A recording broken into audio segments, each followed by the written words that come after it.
Trouble. Tinubu receives explosive message over his refusal to approve 250,000 naira minimum wage. Hello everyone, welcome back to Prospect Channels TV. Thank you for always coming out here. If you're just joining us, please kindly subscribe to this channel and don't forget to give us a thumbs up. Barrister Kenneth Okonkwo, a prominent figure in the Labour Party, has publicly urged President Bola Ahmed Tinubu to address the Nigerian Labour Congress (NLC's) demand for a new minimum wage.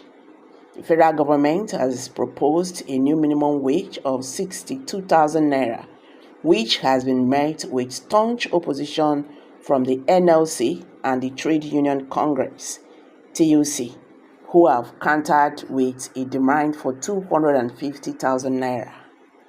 Okonkwo, in an interview with Vanguard, expressed bewilderment at the Tinubu administration fiscal priorities. He criticized the government for rejecting the NLC's demand, labeling them as reasonable and objective. He highlighted that the NLC did not implement the policies causing economic hardship and therefore should not be made to bear the brunt of the consequences.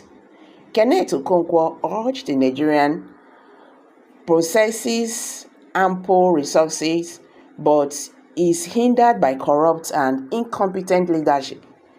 Okonkwo also pointed out the inconsistency in the government stance, highlighting that while substantial sums are spent on infrastructure and personal luxuries, the same government claims it cannot afford to meet the NLC's wage demand. He referenced various expenditures, including 6 billion naira for a National Assembly car park and the additional funds allocated for the Vice President's residence. These expenditures, he argued, reflect a misplacement of priorities when the majority of Nigerians struggle to make ends meet. His words: the NLC is not responsible for the policy causing hardship in Nigeria. The country has sufficient resources and manpower, but the issue lies with incompetent and corrupt leaders. It is unfair for NLC and its workers to bear the consequences. How can elected government officials become billionaires overnight, while NLC members have been working for years without such wealth? The government now aims to exploit the pension fund after borrowing and squandering money. They plan to misuse the pension fund to buy private jets. The NLC's demands are reasonable and objective. If the government claims they cannot afford it, they should offer a reasonable alternative.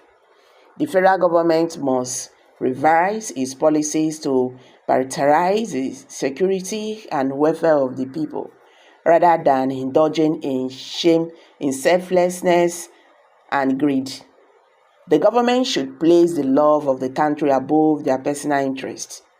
The federal government is focusing on trivial matters while ignoring critical issues. It is disheartening that while people's homes are metaphorically burning, the government is concerned with acquiring a presidential jet, a purchase that contradicts their promises to Nigerians.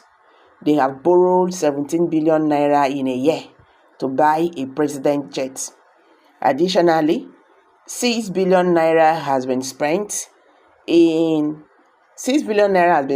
on a car park for National Assembly members and 21 billion naira on a house for the Vice President, who already had an adequate residence. The former Vice President, Osibanjo, even stated he did not need a new house, yet 21 billion naira was spent within a year.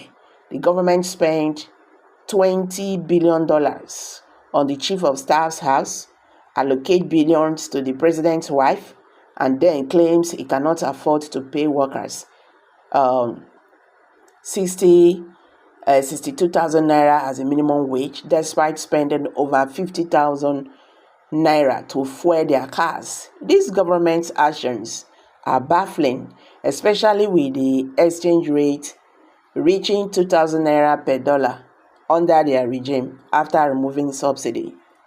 The NLC has criticized the government for its lavish spending and meets economic hardship, emphasizing the disparity between the wages of ordinary workers and the extravagant lifestyle of government officials. Kenneth Okonkwo echoed this sentiment, questioning the moral and economic rationale behind such decisions. He stressed the need for the government to focus on policies that prioritize the welfare and security of the people over personal and political interest. As the debate over the new minimum wage continues, the government faces mounting pressure to reconcile its fiscal policies with the economic realities its citizens. The NLC and TUC remain stand first in their demands, advocating for a minimum wage that reflect the cost of living and economic conditions in Nigeria. So guys, what's your take on this? Let's hear from you. Kindly drop your comments below the comment section. Don't forget to give us a thumbs up. Please share this video, let it go viral. Let Nigerians understand what is going on in the Nigerian political landscape. Thank you and bye for now.